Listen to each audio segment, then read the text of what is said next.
Our long flight via Heathrow and Madrid brings us to Quito, the second highest capital city in the world.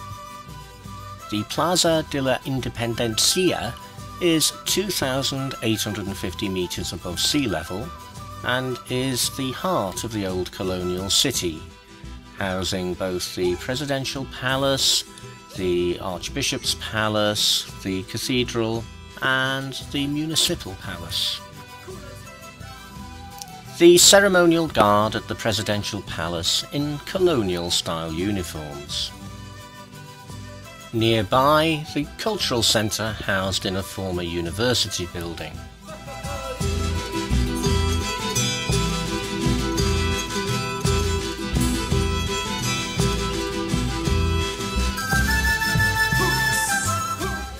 This huge modern aluminium statue of the Virgin overlooks Quito from a hill to the south of the colonial centre.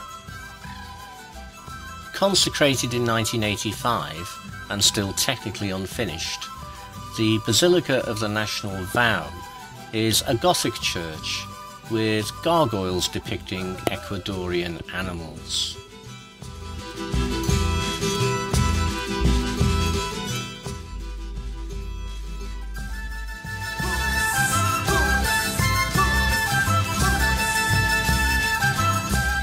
Our stay in Quito is at the Marriott, which is very good indeed, a nice spacious room and great facilities. Quito is about 15 miles south of the equator, and next day we head north, stopping off to have lunch near this volcanic crater. La Mitad del Mundo is a sort of theme park on the line of the equator.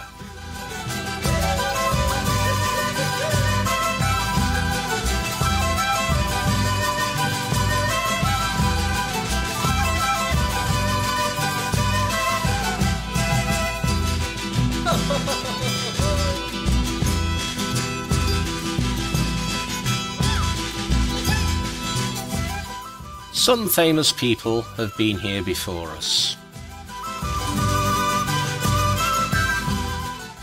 And the compulsory folkloric display.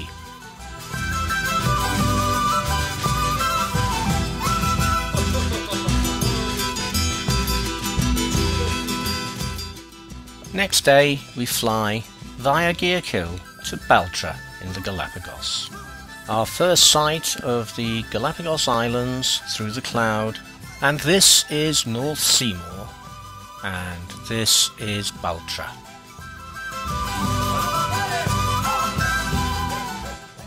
Arriving at the airport on Baltra, we're taken by coach to join the ship using Xpedition Zodiacs.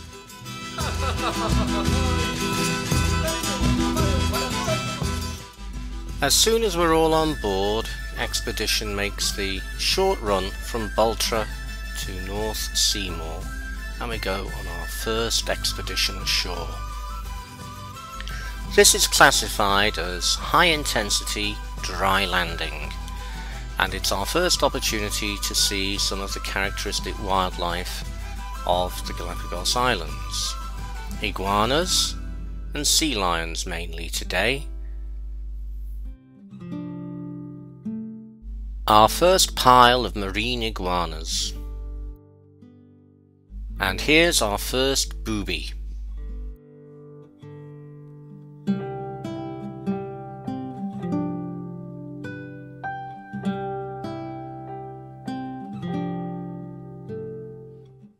Male frigate birds showing off.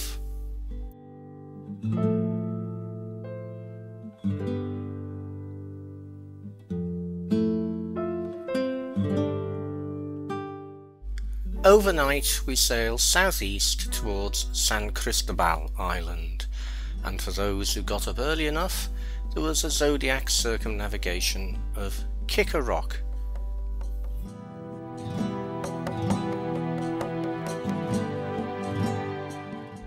Then it's a dry landing at Puerto Bacarino Moreno. We're here to visit the National Park's Interpretation Centre and then for a stroll round the town itself.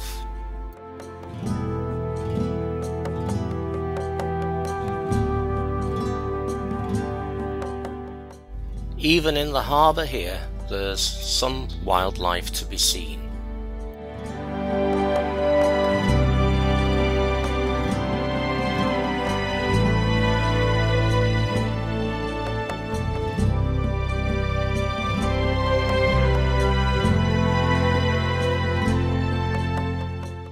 In the afternoon, Xpedition heads south to Espanola Island, the southernmost and the oldest of the Galapagos Islands. We've chosen the high-intensity dry landing at Point Suarez.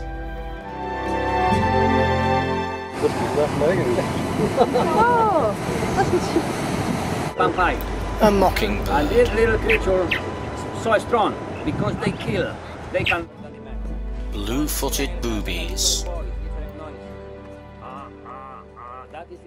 This is the next step when they are already on the nesting site.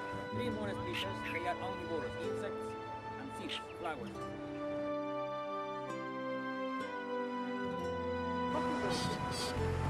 Yeah, but that's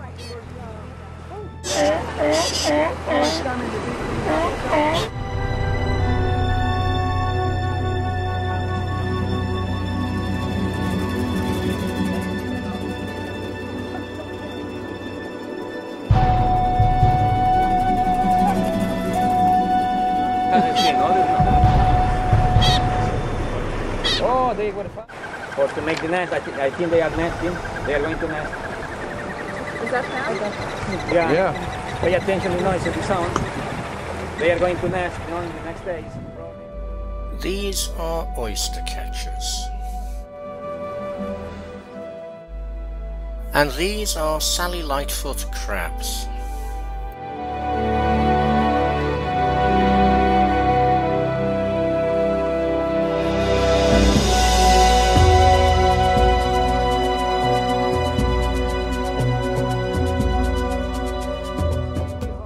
A Galapagos dove.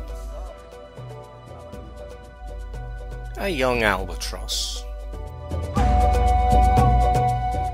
Albatrosses pair for life, so what is going on here with this courtship with the spare female is all about, I really didn't understand, particularly when Junior is sitting on the nest not very far away.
A Nazca booby.